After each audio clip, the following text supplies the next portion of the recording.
Well, good afternoon, do-it-yourself reefers.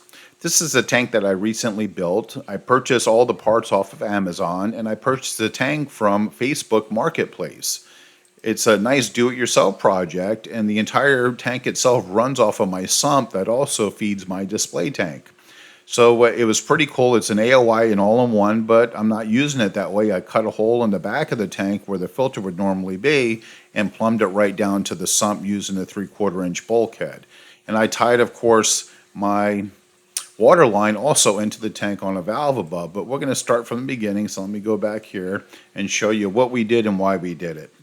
Now here you can see that we have some frags I cut out of a Space Invader chalice. I used a Dremel tool with a diamond bit, a nice cutter. I'll show you how I did that in another video. There's a mother colony of the Space Invader that is really encrusting nicely on the rock that I re-glued it to. So everything's coming along really nice. I really needed room, so I purchased this tank again from Facebook Marketplace. I think I paid 35 bucks for it. I threw out all the stuff that came with it because I didn't need any of this stuff, the pump, none of it. And I took it all out and I cut a hole in the back, as you're going to see, with a nice diamond hole cutter. It's very easy to do. I think the hole took about a minute, maybe 2 minutes to cut through, and it gave me a nice little tank. Now this is the Blue Moon chalice I'm also fragging, and that's why I needed the room. There's a lot of pieces that came from that chalice. Now this is the hole that I cut out of the back of the tank and came out very nice, no problem, nice clean hole. This is the diamond bit hole saw that I used. And this diamond cutter was really nice. As you see when I take it out, it's a 32 millimeter, so it fit that 3/4 inch bulkhead just nice and snug. And the hole cutter itself has the diamond bit. It has, of course, slots cut into the cutter itself so that water could work its way into the cut groove as it's cutting. It keeps it cool and prevents the bit from clogging up. I like to use the ones that have a guide in the center, the drill bit guide, and the guide itself has a little cutter that's a little bit wider than the guide so that it also doesn't wedge into the glass.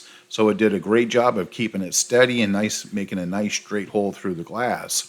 I also slightly wiggled the bit when I was cutting it just to make the hole around the glass a little bit wider than the bit itself so it wouldn't get stuck in the glass or crack it or anything like that. So it came out really nice. As you can see, the piece I took out has plenty of room, and I wiggled it a little bit so it's not tight or snug. It's nice and loose in the bit, and everything came out beautifully, and the bulkhead slid in there and sealed up with the rubber gasket that came with the bulkhead with no issues. Again, I bought that on Amazon. I'll have the link below in the YouTube video. I purchased the egg crate from Home Depot and cut it with a little set of wire cutters, nice and sharp, and it does a nice good job of cutting these egg crates without cracking them, and nice clean cut right on the edge. Got it filled with water. It's sealed up nicely, no problems. Drain's working good. The plumbing is all good. And as you can see, I cut up my Blue Moon chalice again with my Dremel tool with the diamond cutter, and it came out really nicely. I have the pieces in the frag tank. We're going to go to that in just a second. And by doing this, it gave me plenty of room in my display tank without not having a bunch of little frag racks all over the place that can kind of be a little messy. And when you have snails keeping things clean, they knock them out of the little trays, and it could be kind of annoying to have to constantly pick up frags. And it gives us plenty of room. Now, as we go over and we're going to take a look at this new frag tank, we can see our Space Invader chalice are encrusting over the frags already. It's only been less than, I think, 3 weeks. They're doing good. The Blue Moon chalice are glued on and they're already healed up and growing nicely, no problems. And I even have a couple of Goniopora frags that I cut since I had the cutter out, and I wanted to kind of get these set up anyway. So it's all looking good. Let me focus that in a little bit better again. And very nice. It's flowing good. I'll show you my plumbing now. As we come down, you can see it wasn't all in one, but I just put a foam filter in the side of where the filters used to be, and I added, of course, our overflow going into the bulkhead, 3/4 inch piping going down to our sump. On the top, on the inflow where the water comes in, I just tied in a 1/2 inch water line to the existing plumbing that came with the tank and put a valve on the top to regulate my flow and pressure, and everything else does great. It runs underneath. There's the water chiller. There's my pipe running underneath it. My RODI system comes past the center wall, and it goes right over and drops off into my do-it-yourself filter. I have multiple layers of foam and false. Now here, of course, our skimmer, because I'm running ChemiClean, is kind of boiling over some bubbles. We're going to be doing some water changes today.